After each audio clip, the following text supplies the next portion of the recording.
नमस्कार, हेमराज भारती चैनल पर आप सभी का स्वागत है।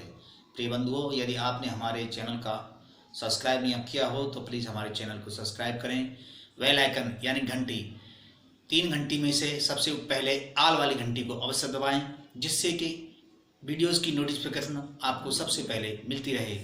और यदि कोई सुझाव हो तो हमें कमेंट में अवश्य दें। यदि कोई वीडियो पसंद आए तो लाइक अवश्य करें। धन्यवाद। नारी तुम राष्ट्र का स्वाभिमान और अभिमान हो, तुम ही कुल की मर्यादा और सम्मान हो, तुम ही कुल की मर्यादा और सम्मान हो। दुर्गा काली अनसुरिया शारदा में तुम ही तो विद्वान हो, दुर्गा काली अनसुरिया और शारदा में तुम ही तो विद्वान हो। अरे तूने जन्मा मानव, अरे तूने जन्मा मानव तो ही श्रेष्ठ सृजन हो पाया है, तूने जन्मा मानव तो ही श्रेष्ठ सृजन हो पाया है। प्रत्यक्ष कहो या प्रत्यक्ष, तू ही तो वसुधा माया है, तू ही तो वसुधा। अब अस्तित्व अपना क्यों भूल चुकी, अस्तित्व अपना क्यों भूल चुकी भारत की नारी तुम, अस्तित्व अपना क्यों भूल चुकी भारत की नारी तुम। लक्ष्मीबाई पद्मिनी और हाड़ी की रानी हो तुम, लक्ष्मीबाई पद्मिनी और हाड़ी की रानी हो तुम। सीता जैसा संकल्प क्यों नहीं तुम्हारे विचारों में, सीता जैसा संकल्प क्यों नहीं तुम्हारे विचारों में।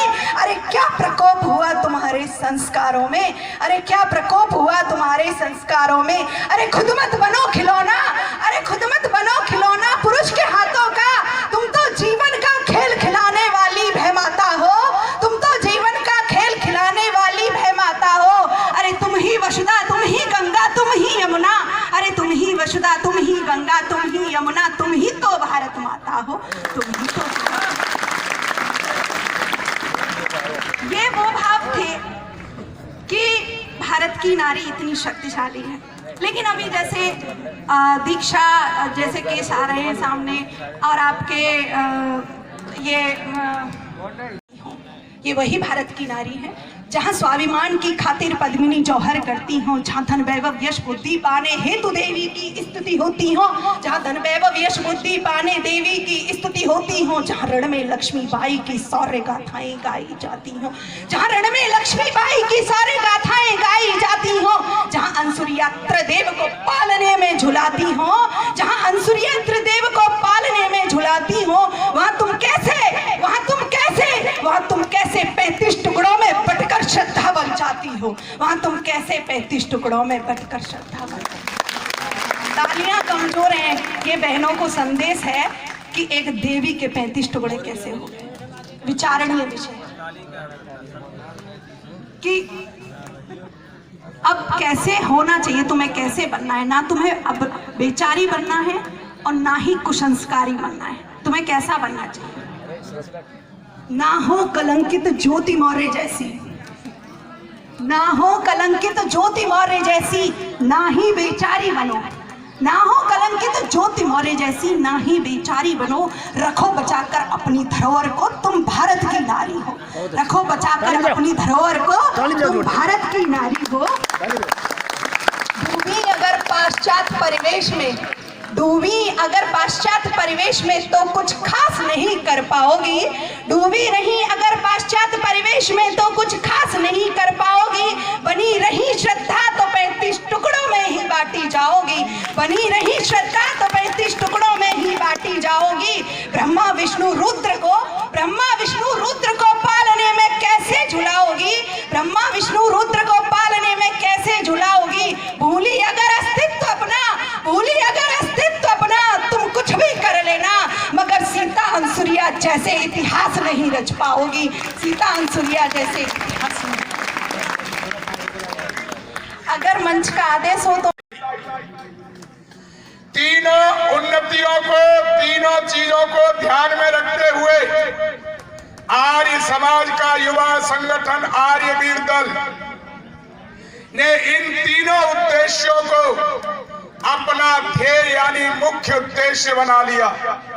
शारीरिक उन्नति से आर्यवीर दल में शक्ति का संचय, जो 4 विद्यालयों के विद्यार्थियों ने, हमारे शिक्षक भाई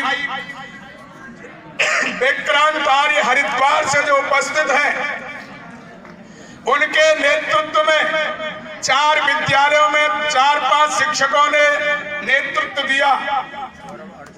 गौरव अर्जुन आर्य भाई विक्रांत सिंह जी। तभी होती है जब समाज में सेवा कार्य किए जाए। आर्यवीर दल का तीसरा मुख्य उद्देश्य सेवा कार्य है।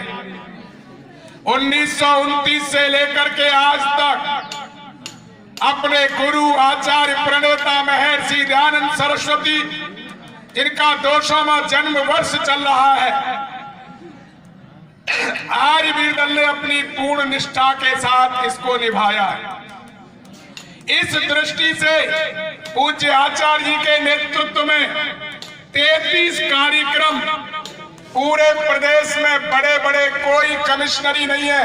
इसका मुख्य उद्देश्य है कि महर्षि दयानंद के विचार जो युवा और युवती विद्यालय में पढ़ते हैं, जो लोग यज्ञ के माध्यम से जुड़ सकते, शिविर के माध्यम से जुड़ सकते, ऋषि चर्चा के माध्यम से जुड़ सकते, उस माध्यम से जोड़ने के लिए पूरे प्रदेश में महर्षि दयानंद के मिशन को फैलाने के लिए कार्यक्रम किए जा रहे हैं। चाहते पूरे विश्व में विश्व बंधुत्व की भावना, सर्वे भवन्तु सुखने की भावना चाहते।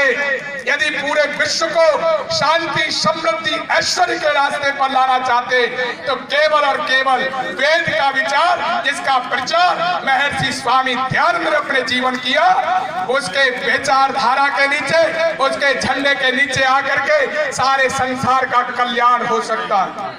किसी ने कहा तुम मुसलमान बनो, किसी ने कहा ईसाई बनो, किसी ने कुछ कहा, किसी ने कुछ कहा, लेकिन वेद कहता है, आर्य समाज के प्रवर्तक, वेदोद्धारक, राष्ट्र पितामह महर्षि दयानंद कहते तुम मनुष्य बनो। अब बच्चों ये बताओ, मनुष्य बनने में संसार का कल्याण है या ईसाई, सिख, बौद्ध, हिंदू, जैन आदि बनने में संसार का कल्याण है? जोर से आवाज लगा करके मेरे तक पहुंचाइए। मनुष्य बनने में लाभ है। एकमात्र मनुष्य बनने वाला संगठन आर्य समाज है। इसके साथ जुड़े, इसको 150 वर्ष अगले जिन्होंने हम सोए हुओं को जगाया था। हम लोगों ने तो आजादी में सांस ली है। मुझे नहीं लगता है कोई एकाध व्यक्ति यहां ऐसे बैठे होंगे जिन्होंने गुलामी को देखा होगा। और गुलामी केवल शासन की गुलामी नहीं थी, गुलामी हमारी मानसिक गुलामी थी, गुलामी हमारी धार्मिक गुलामी थी, गुलामी हमारी आर्थिक गुलामी थी, और शासन तो हमारे ऊपर अंग्रेज करते ही थे। हजारों साल तक हम गुलाम रहे। हम लोग भूल गए थे हम क्या हैं। बहुत लंबे समय तक मुगलों ने हमारे ऊपर बार बार आक्रमण किए, हमारे धर्म परिवर्तन कराए, हमको गुलाम बना करके रखा। उसके बाद अंग्रेज आ गए, अंग्रेजों ने और बुद्धि से काम लिया, वो हमको बिल्कुल दिमागी रूप से गुलाम बनाने का पूरा उन्होंने प्रयास किया। ऐसे संक्रमण काल में जब कोई भारतीय संस्कृति, अपने समाज, अपने धर्म के प्रति एक शब्द बोलने वाला नहीं था, उस समय ऐसे परमात्मा के रूप में महर्षि दयानंद जी हमारे बीच में आए और हमको सोए हुए समाज को जगाने का उन्होंने काम किया, अपना जीवन समर्पित कर दिया। और उसी सेवा में वो दुनिया से चले भी गए। हम सब लोग बहुत अच्छी तरह से जानते हैं। याद करिए वो समय क्या स्थिति रही होगी, कितनी विषम परिस्थिति होगी। अब तो हमको अपनी बात कहने का पूर्ण अधिकार है। हम शान से अपनी बात कहते हैं, कोई कार्यक्रम करते हैं, कार्यक्रम में बोलते हैं, टेलीविजन पे बोलते हैं, सोशल मीडिया में बोलते हैं। उस समय तो बोलने की भी आजादी नहीं थी, पर ऐसी विषम परिस्थितियों में हम सबको एक माला में पिरो करके एक ऐसा संगठन खड़ा करके देश को आजादी दिलाने में बड़ी महत्वपूर्ण भूमिका स्वामी जी ने निभाई। यदि वो और लंबे समय तक रहते तो हो सकता है भारत की स्थिति और परिस्थिति कुछ और होती। कोई सामान्य बात नहीं थी। मैं कहता हूं यदि दयानंद सरस्वती जी नहीं होते तो देश और पता नहीं कितने समय तक गुलाम रहता। आजादी की अलग जगाकर, आजादी का दीपक जलाकर, आजादी की मशाल को लेकर के चलने का काम और सारे देश को एक सूत्र में पिरोने का काम दयानंद सरस्वती जी ने किया। देश आजाद हुआ। आजादी के बाद की क्या परिस्थिति है, बहुत लंबी बात हो जाएगी। पंकज जी कह रहे थे गर्दन काटने की बात होती है आज। इस देश का इस्लामीकरण करने की बात होती है आज। गजवाए हिंद का एजेंडा इस देश में ही लागू हो रहा है। वो समय था जब हम गुलाम थे, औरंगजेब का शासन था, एक हाथ में तलवार और एक हाथ में कुरान लेकर के अंग्रेज की सेना, उसकी औरंगजेब की सेना निकलती थी। या तो कुरान स्वीकार कर लो या गर्दन धड़ से उतार के अलग रख दी जाती थी। वो भी समय था। पर हमारी संस्कृति को कोई मिटा नहीं पाया, हमें कोई समाप्त नहीं कर पाया। भारत निरंतर आगे बढ़ता रहा। हाँ, ये जरूर है कि हम धीरे धीरे संकुचित होते गए, और वो केवल इसीलिए होते गए क्योंकि हम अपनी संस्कृति से हट जाते हैं, अपने संस्कारों से हट जाते हैं, और दूसरा जो पाश्चात्य संस्कृति आज हमारी तरफ आकर आ रही है उससे आकर्षित हो जाते हैं। नहीं तो भारत तो विश्व गुरु था। दुनिया को संदेश देने का काम तो भारत ही करता था। विश्व गुरु था भारत। पूरी दुनिया के अंदर विश्वविद्यालय कहीं थे तो यहीं थे। तक्षशिला आज जो पाकिस्तान के अंदर चला गया, नालंदा, ऐसे अनेक विश्वविद्यालय हमारे यहाँ काम करते थे। पूरी दुनिया को शिक्षा दीक्षा देने, और कितने लोग यहाँ आकर के विदेशों से शिक्षा ग्रहण करते थे। आज हमारे बच्चे बाहर जाते हैं तो कई बार हमको भी लगता है कि कहीं हमसे श्रेष्ठ वो तो नहीं है, पर ऐसा नहीं है। संस्कृति को हमें अपनी को बचाना होगा। हम लोगों को उस गजवाए हिंद से टकराना होगा, उसको यहाँ से समाप्त करना होगा। और हमारी बेटियों के खिलाफ तो बहुत बड़ा षड्यंत्र चल रहा है, लव जिहाद। आप अक्सर देखते होंगे टेलीविजन में, सोशल मीडिया में, अखबारों में, अपना नाम गुड्डू, पप्पू, सोनू, मोनू रख करके अपने आप को हिंदू धर्म का बता करके इनको बहका करके, और क्या हालत होती है। वो मीरा जी अभी कह रही थी कि एक हमारी बहन श्रद्धा नाम की 36 टुकड़े उसके करके, रोज ऐसी घटनाएं होती हैं। तो इन बच्चों में जागरूकता लाने की बहुत बड़ी आवश्यकता है। नमस्कार, हेमराज भारती चैनल पर आप सभी का स्वागत है। प्रिय बंधुओं, यदि आपने हमारे चैनल का सब्सक्राइब नहीं किया हो तो प्लीज़ हमारे चैनल को सब्सक्राइब करें।